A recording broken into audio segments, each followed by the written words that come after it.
कर्मेंद्रिय के देवता, जो कर्मेंद्रिय हमारी है कान, आँख, नाक, त्वचा और हमारा मुख। 5 कर्मेंद्रिय जो है वह हमारी है हाथ, पाँव, मुख, मल और मूत्र। ये 5 कर्मेंद्रिय है। इसके देवता भी हमें दिखाई दिए भागवत में। तो हमारे जो हाथ के देवता है वह इंद्र भगवान है। इंद्र भगवान हमारे हाथों के देवता है, इसलिए इंद्र की कृपा चाहिए। इंद्र के पास क्या मिलता है? स्वर्ग आदि राज्य सुख मिलता है। तो वो राज्य सुख पाने के लिए हमें हाथ को ऐसे देना चाहिए, हाथों द्वारा प्रभु की सेवा करनी चाहिए, हाथों के द्वारा सत्कर्म करना चाहिए। और सत्कर्म करोगे तो इंद्र की कृपा प्राप्त करोगे और इंद्र की कृपा से आप स्वर्ग आदि सुख प्राप्त कर सकोगे।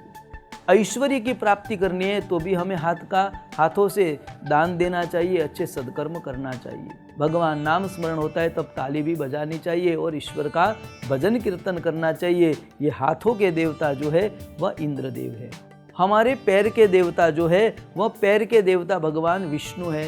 परमात्मा विष्णु जो है वह पैर के देवता है। तो पैरों में ज़्यादातर दिक्कतें आती है, जिसे प्रॉब्लम समस्या आती है, उस बुजुर्गों को ज़्यादा से ज़्यादा विष्णु की उपासना करनी चाहिए।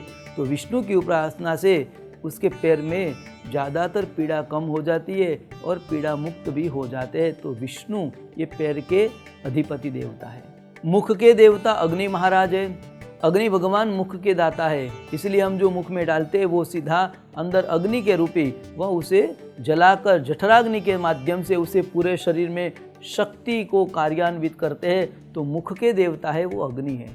मूत्र द्वार के जो देवता है वह प्रजापति है और मल द्वार के जो देवता है वह यम है। तो ऐसे 5 कर्मेंद्रियों के अधिपति परमात्मा ये भगवान जो है वह उस इंद्रियों को कार्यान्वित करते हैं और उसे संरक्षण प्राप्त करते हैं।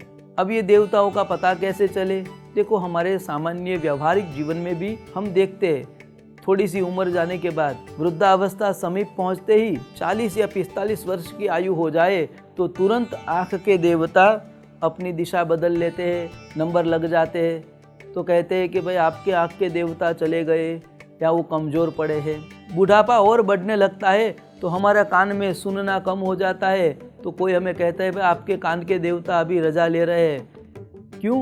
क्योंकि वो देवताओं का बल अभी क्षीण हो गया है, इसलिए कान की इंद्रिय आपकी कमज़ोर हो गई। उसी प्रकार हरेक कर्मेंद्रिय और ज्ञानेंद्रिय के अधिपति देवता है। वह अधिपति देवताओं के माध्यम से हमें सुनाई देता है कि हम उसके द्वारा, उस ईश्वर के द्वारा हम अपना कार्य अच्छी तरह से कर पाते हैं या उसका उपभोग हम कर पाते हैं।